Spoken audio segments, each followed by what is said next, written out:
dunia usaha atau dunia bisnis di negara kita saat ini sedang berada di dalam ancaman yang sangat menakutkan dan mencemaskan. Apa ancaman itu? Kita akan bicarakan pada kesempatan ini.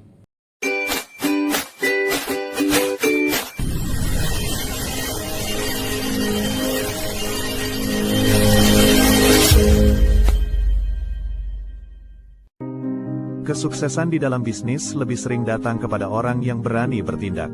Semoga yang nonton video ini dilancarkan rezekinya. Assalamualaikum warahmatullahi wabarakatuh. Selamat datang di DB Channel. Sobat DB, ancaman terhadap dunia usaha atau dunia bisnis atau dunia perdagangan di negara kita saat ini benar-benar menakutkan. Kita sekarang ini sedang dihadapkan kepada beberapa ancaman yang jika kita tidak hati-hati bisa membuat usaha kita gulung tikar.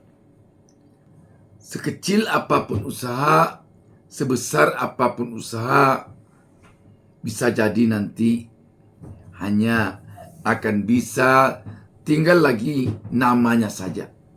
Usahanya sudah hilang ditelan keadaan. Ancaman itu diantaranya berupa ancaman dari luar. Ancaman dari luar itu diantaranya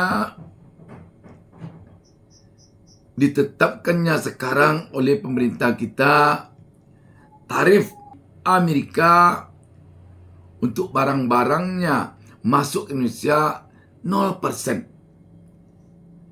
Di satu sisi tentu ini membawa kebaikan kepada bangsa kita. Karena bisa jadi barang-barang dari Amerika sampai di sini harganya murah. Namun sebaliknya, bagi para pengusaha kita, para pebisnis kita, para pedagang kita, ini menjadi ancaman. Kenapa? Karena dengan begitu dibuka besar-besaran keran ekspor ke Indonesia, maka persaingan yang tidak terkendali akan terjadi bagi para pebisnis kita. Kalau barang-barang asing masuknya bagaikan air bah ke Indonesia karena tarifnya 0%, sudah barang tentu bisa menghanyutkan produk-produk kita yang berasal dari Indonesia. Kita sudah berpengalaman masuknya barang-barang dari China ke Indonesia selama ini, terutama jenis barang konveksi, pakaian jadi. Kita telah merasakan betapa hancur luluhnya para pebisnis kita yang bergerak di dunia konveksi, yang bergerak di dunia bisnis kain. Kita telah merasakan selama ini. Itu satu. Yang kedua, kebijakan yang diambil oleh Indonesia untuk memblokir rekening yang dianggap rekening tidak aktif dalam jangka waktu 3 bulan dan selanjutnya.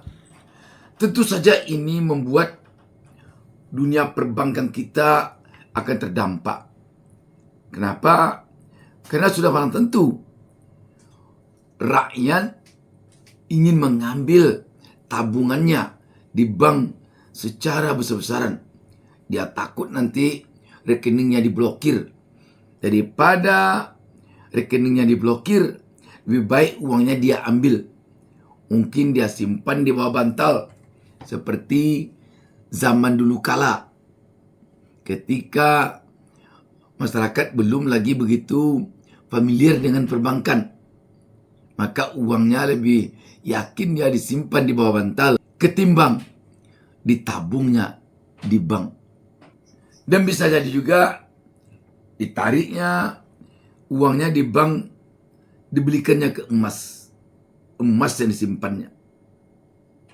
Ini sekali lagi jelas akan membuat goyah dunia perbankan. Kalau dunia perbankan goyah, akan berdampak kepada ekonomi Republik Indonesia secara keseluruhan. Dan mudah-mudahan saja benar-benar kebijakan ini telah dicabut oleh PPATK setelah banyak protes dari kalangan masyarakat. Namun, karena sudah terlanjur rakyat takut uangnya disimpan di bank, tentu saja kepercayaan rakyat untuk menyimpan uangnya di bank lama baru pulihnya. Rakyat bisa jadi akan berpikir sekarang ditinjaunya kembali oleh PPATK, besok jangan-jangan dijalankannya lagi. Jadi mengembalikan kepercayaan rakyat terhadap suatu kebijakan pemerintah yang dirasakan oleh rakyat merugikannya sulit sekali. Walaupun kebijakan itu dievaluasi, ditinjau, atau dibatalkan oleh pengambil kebijakan.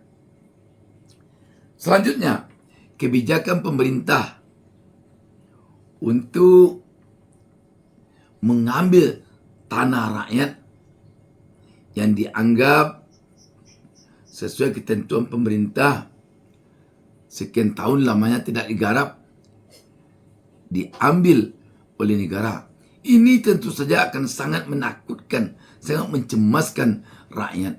Sebab yang namanya tanah bukanlah sama dengan menyimpan uang. Tiap sebentar bisa dibelanjakan. Yang namanya tanah, tidak semua pemiliknya menjadikan tanahnya itu aktif, digarap terus. Tidak. Ada yang dia beli tanah, dianggapnya ini aset, dibiarkan begitu saja. Nanti setelah beberapa puluh tahun, baru dia jual. Baru dia memanfaatkan. Dia tidak tergesa ingin menjual tanahnya, ingin menggarap tanahnya yang sudah dia beli. Dia hanya menjadikan aset. Jadi ketika ada kebijakan dari pemerintah untuk mengambil tanah rakyat, karena dianggap ini, dianggap itu, sudah barang tentu akan berpengaruh kepada perekonomian bangsa. Sahabat BN, di samping itu,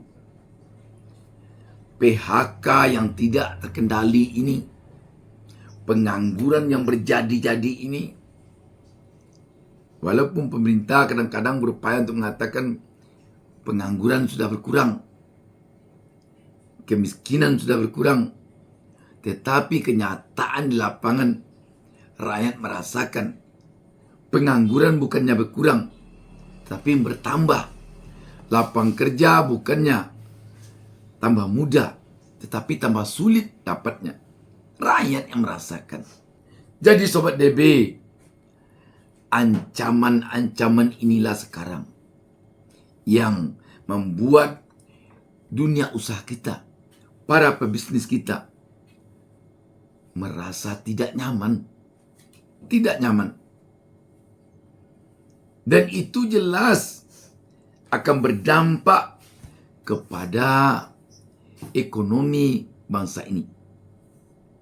Karena itu, Sobat DB, kita tentu berharap kepada pemerintah agar tidak terkesan sembrono oleh rakyat di dalam mengambil kebijakan. Sebab kalau suatu kebijakan diambil secara sembrono,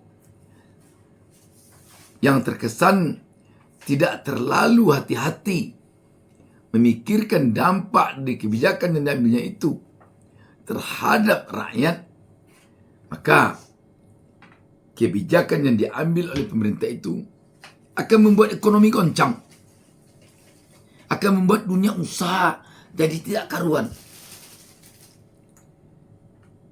Sekali lagi, kita tentu berharap pemerintahan kita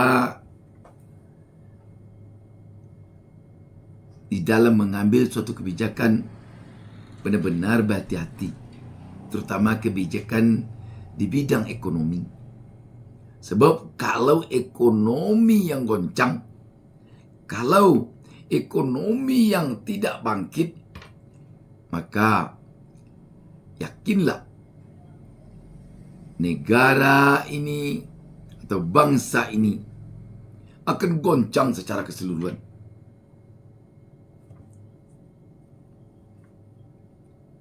Kadang-kadang kita harus akui kebijakan-kebijakan yang diambil oleh pemerintahan kita seakan-akan rakyat merasakan pemerintah di dalam mengambil kebijakannya itu kurang mempertimbangkan dampaknya kepada rakyat. Suatu contoh kecil, Satpol PP misalnya, tanpa pikir panjang, usur, hancurkan kedai-kedai masyarakat yang dianggap mengganggu keindahan kota. Ini bagus. Suatu kota perlu indah, perlu tertata dengan rapi. Tetapi kalau kurang hati-hati, tanpa memikirkan kalau digusur mata pencarian rakyat ini, solusinya apa? Agar rakyat yang digusur ini tidak sampai kehilangan rezeki. Sebab kalau kehilangan rezeki mereka, maka dunia ekonomi khusus di daerahnya itu akan goncang. Kalau pemerintah di dalam melakukan penggusuran ini kurang memperhatikan efeknya kepada rakyat yang digusur, yang penting hanya dengan mementingkan keindahan kota semata, maka di satu sisi memang kota indah, tapi di sisi lain yang mendiami kota itu hidupnya sengsara, menderita kelaparan, kemiskinan, miskin. Apalah artinya kemiskinan, kelaparan, kesengsaraan rakyat dibungkus dengan keindahan kota? Artinya apa? Pemerintah tentu harus mempertimbangkan, di satu sisi kota harus indah, di sisi lain rakyat yang terkena penggusuran perlu ada solusi agar mereka tidak sampai dirugikan. Yang menjadi persoalan selama ini, kebijakan yang diambil oleh pemerintah seakan tidak mempertimbangkan efeknya, dampaknya kepada rakyat. Contoh, kebijakan memblokir rekening, kebijakan mengambil atau menyita tanah rakyat. Sobat DB, kita tentu berharap dunia perekonomian kita bangkit segera. Rakyat tentu berharap agar pemerintah benar-benar memperhatikan perekonomian mereka. Rakyat bukan minta diberi uang, tetapi rakyat hanya minta tolong berikan solusi terbaik kepada mereka untuk mereka bisa mengembangkan usahanya. Demikian, DB Channel selalu berdoa kepada Allah Subhanahu wa taala, semoga pemirsa atau bangsa ini menjadi bangsa yang kaya raya. Salam sukses dari DB Channel. Jangan lupa subscribe dan tolong share kepada teman-teman jika tayangan ini dirasakan ada gunanya. Dan mohon berikan komentar, karena komentar Anda akan sangat besar artinya bagi pemirsa yang lain. Dan semoga komentar Anda membuat menjadi amal ibadah bagi Anda. Salam sukses dari DB Channel. Wassalamualaikum warahmatullahi wabarakatuh.